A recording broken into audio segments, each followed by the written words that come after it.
በስመ አብ ወወልድ ወመንፈስ ቅዱስ አህዱ አምላክ አሜን። ግንቦት 9 ቀን የሚከበሩ የቅዱሳን በዓላት። እሌኒ ንግሥት። ቅድስት እሌኒ የታላቁ ቅዱስ ቆስጠንጢኖስ እናቱና እግዚአብሔር ለበጎ አገልግሎት የጠራት ብሩክት ሴት ንግሥት ናት። ጥንተ ነገሩ እንደምናው ቢሉ የቅድስቲቱ ሀገረ ሙላዷ ሮሃ ሶርያ አካባቢ ነው። ነገዷ ከእስራኤል ዝርዋን እንደሆነም ይነገራል። ጣሊያኖች ሄሌና በእንግሊዘኛው ሄለን ይሏታል። እኛ ደግሞ እሌኒ እንላታለን። ትርጓሜው ጥሩ ምንጭ፣ አንድም ውብ ደግ ሴት ማለት ነው።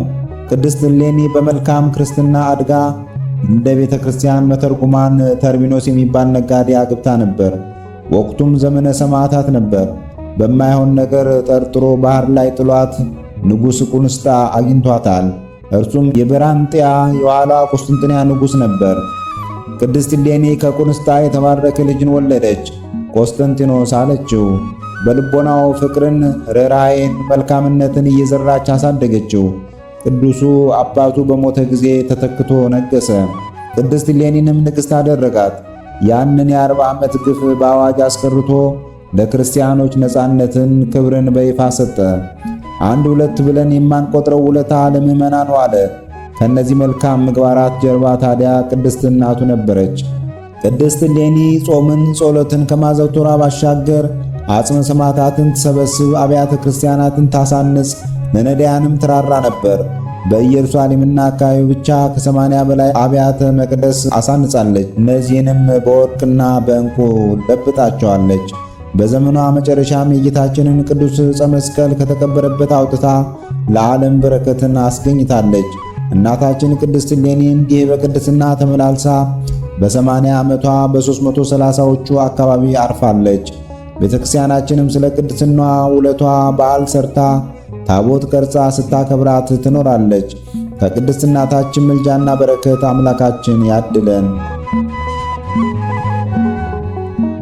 ግንቦት 9 ቀን የሚከበሩ ዓመታዊ ቅዱሳን በዓላት። ቅድስት እሌኒ ንግሥት፣ ቅዱስ ስልዋኖስ። በዚሁ ቀን የሚከበሩ ወርሃዊ ቅዱሳን በዓላት።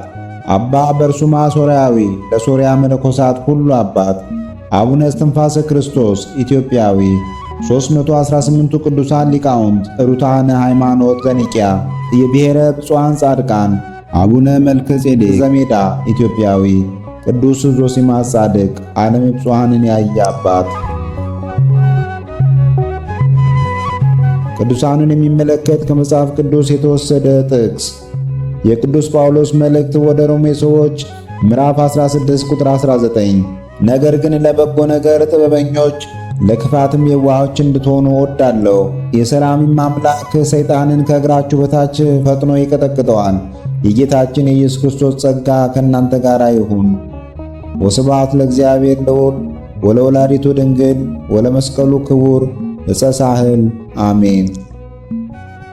ዘአቅረብኩ አላፍ ቅዱሳንን አዘክሬ ምስጋናን አቀረብኩልህ። እኒህ ቅዱሳን ዘወትር አንተን ያገለገሉ ናቸው።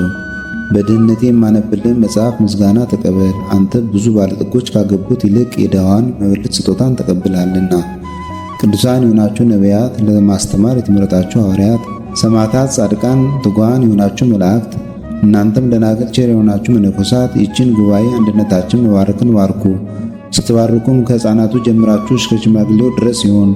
በብራና በወረቀት የጻፈውን ሊያስደርስ በገንዘብ ዋጅቶ ያጻፈውን አምኖ ያነበበውን ወደ ሌላ ልሳንም የተረጎመውንም በዝነ ልቦና አምኖ የሰማውን ከጠብ ከክርክር ከመከራ ከችግር በምትሰውር በእናቱ በማርያም ጸሎት ኢየሱስ ክርስቶስ ሁላችን አንድ ላይ ይማረን፣ ቅዱስ መንፈሱንም ይላክልን ከዛሬ ጀምሮ ለዘላለሙ ዳግመኛ እስኪመጣ ድረስ አሜን።